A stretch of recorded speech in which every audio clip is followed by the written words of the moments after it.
Next up, we got V What a from mind. Sword Health coming in the studio. I believe he's here, and I'll let him do the introduction. I had a call with him almost a year ago. Fascinating company, backed by Delian very early on. We got connected, and I want to hear all about how his business is doing and get the general update. So, V, are you there? Can you hear me? I am here. Can you see me? Yep, Yes, you we are all good. V, Thanks so much for welcome. stopping by. How's your week going? can. It's been a week. Yes, Oh, a yeah. long week, I think, for everyone. Yeah. Is it specifically because of tariffs or AI news, or what's driving that? Yes, tariffs, they impact us, but some other stuff, it's been fun. It's been fun. Can you just give us a quick introduction for the listeners who might not be familiar with Sword Health? Kind of quick backstory on the company and what you guys do. Yeah, so let me start with the problem. So healthcare is quite special because when you compare healthcare with other industries, right, like the consumer electronics industry, right? Mm-hmm.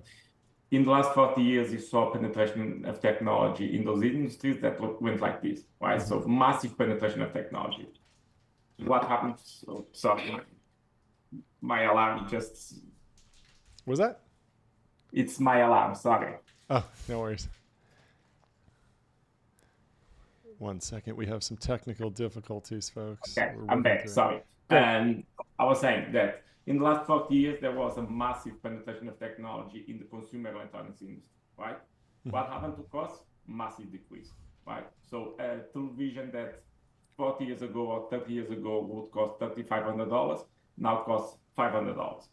Much cheaper, much better display, much better features. So we use technology to produce better goods. Yep. When you look at healthcare, last 40 years, you also saw massive penetration of technology. What happened to costs? Contrary to the other industries, massively increased. Where actually we use technology to make healthcare more expensive. And the reason why is because the way we've been using technology in other industries is to shift part of the labor from the human to the machine. And with that, we made the production of goods much higher quality, much more efficient, and much more accessible.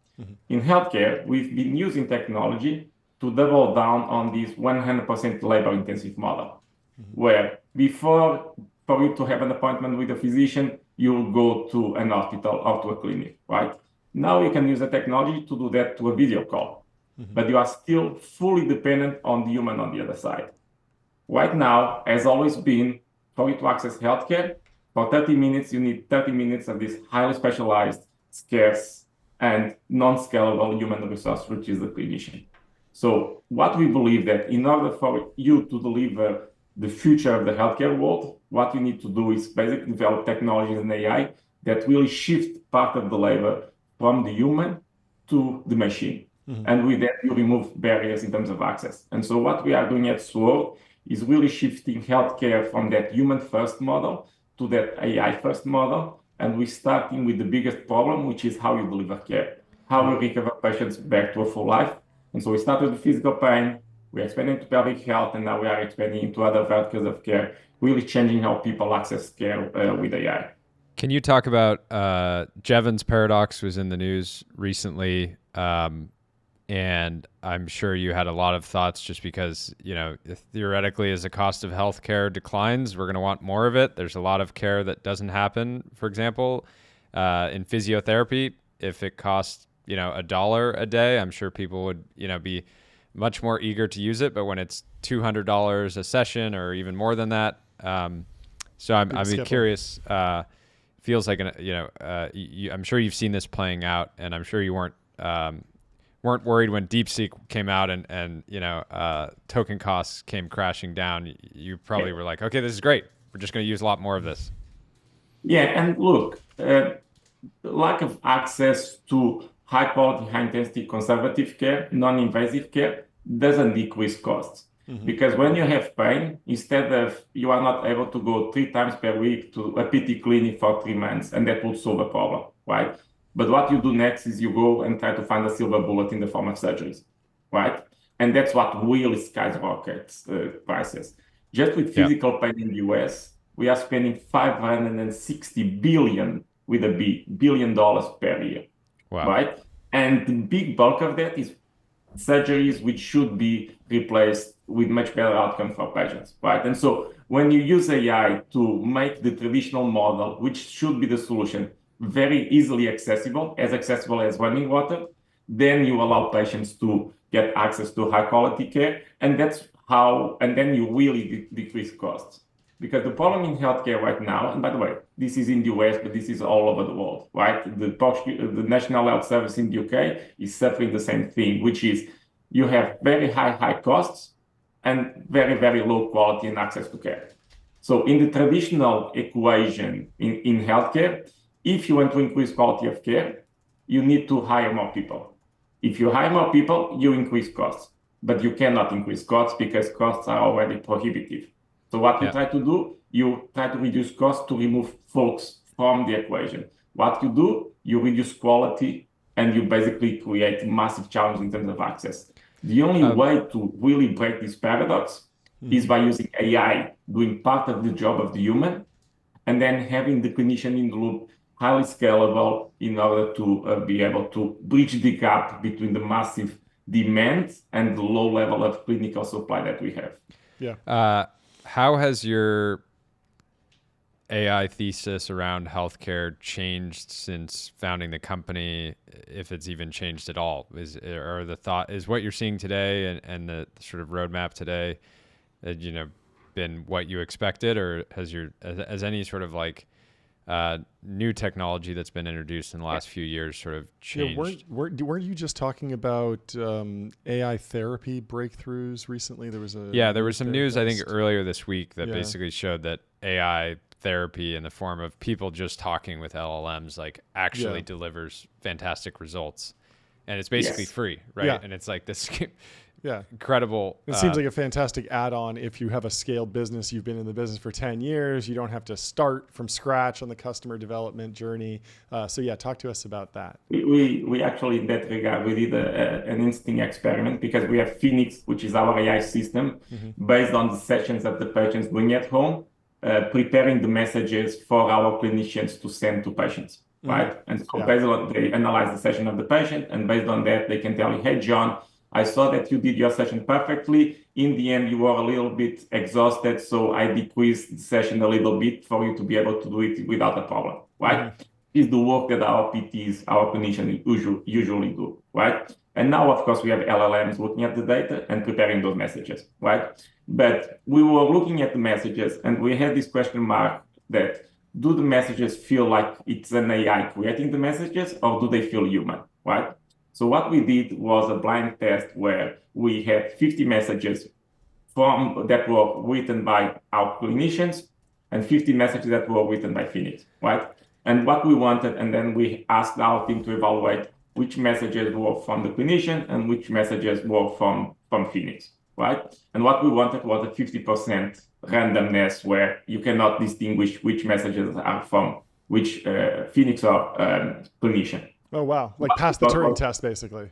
Yeah, exactly. Yeah, what we got was very surprising because the messages from the clinician were mainly labeled as coming from the AI, and the messages from the AI were mainly labeled as coming from the human. That's bizarre, but I understand it. And then we went a little bit in more detail, and what we found was that, look, since the clinicians are always like going from one patient to the other, and they are always in this almost state of burnout across healthcare, the messages are very dry and very concise, right?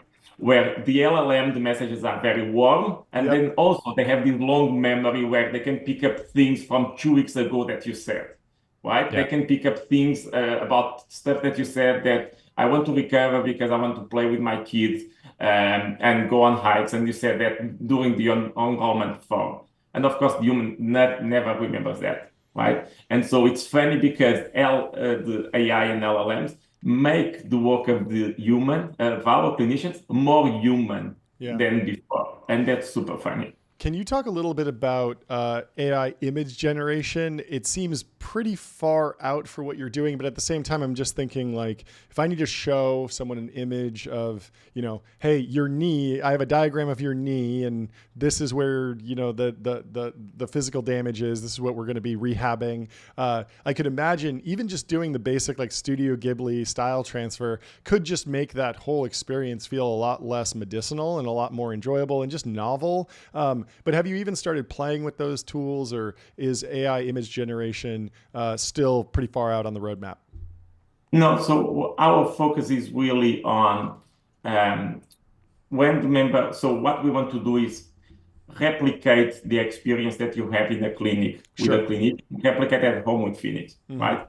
And so we have the feedback component, which is we analyze, we observe what you are doing, and we provide feedback, right?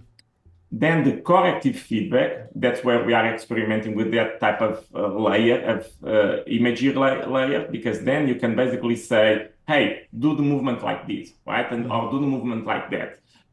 One area where we are using that and we are exploring how we can do that in more detail with AI is we have a solution focused not on physical pain, but on pelvic health. And pelvic health is basically things like urinary incontinence after childbirth, which is a massive problem in female population, right? Which basically is it's implied for, we have an intravaginal sensor where you can basically have to train your pelvic floor muscle. No one knows what is the pelvic floor muscle. And so using imagery to say, hey, you have this thing which should contract like this, and using AI to make that animation much more lively, it's how we are experimenting. But that's the thing. It's like it can be an explosion of possibilities with AI, because you are using AI voice agents, right? Yeah. We are using that to enroll patients, right? We are using AI to identify that member that in 6 months is going to have a surgery, so we can intervene now a little bit like Minority Report to before that person goes to the orthopedic surgeon and gets convinced that they need surgery, we can act right now. We are using AI to quantify the motion of the patient. So it can be an explosion where everywhere I look, I see an application of AI with clear benefits. That's great. Yeah. How do you, you guys have been very successful very quickly in relative.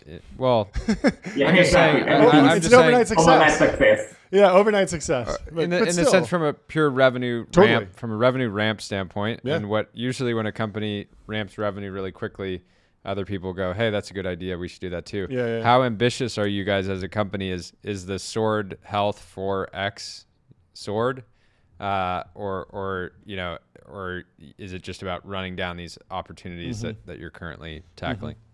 So basically, yes. Our view is really translated in shifting healthcare from human first to AI first. So every single area of healthcare which is still delivered in a 100% human labor intensive way, it's a target for us to reinvent, right? One area where you apply that is, mental health care, right? Like the way you address mental health right now is talk therapy, where you should basically the solution to mental health is talk to that human once per week or once every 2 weeks, right? That's 100% human labor intensive. That's an area for us to intervene, right? And so it's really about, luckily for us in terms of addressable market, it's the fact that like pretty much everything in healthcare, it's 100% human labor intensive. And so we have a very aggressive market roadmap in terms of expanding and replicating what we did with physical pain, what we did with pelvic health into other verticals of care. Because the thing is, when you really nail product market fit, healthcare, it's massive in terms of expansion because you don't saturate, right? The pelvic health solution that I was telling you about, Bloom, we launched that solution in 2022. Everyone thought it was a niche solution. We did in that year $500,000 of revenue. We did last year $25 million. This year we're going to do $50 million. Wow. Right? And everyone thought, I still remember discussing this solution with my board, and my board saying, yeah, don't focus on that because that's too niche. Right? Wow. And it's like, it's exploding. And so healthcare, the good thing is when you get to product market fit in healthcare, you have untapped growth potential because the market is just quite big. Well, congratulations. I mean, that's all amazing news. What a fantastic industry to be in. We need, we spend 3 hours sitting every day. We need some PT. We need Phoenix for. I know a guy. I know a guy. Yeah. Okay, perfect. Well, thank you so much for coming on the show. Awesome. We'll have to have you back when there's more news. Cheers. We'll talk to you Thanks soon. for coming on. Thank you, guys. Thanks a lot.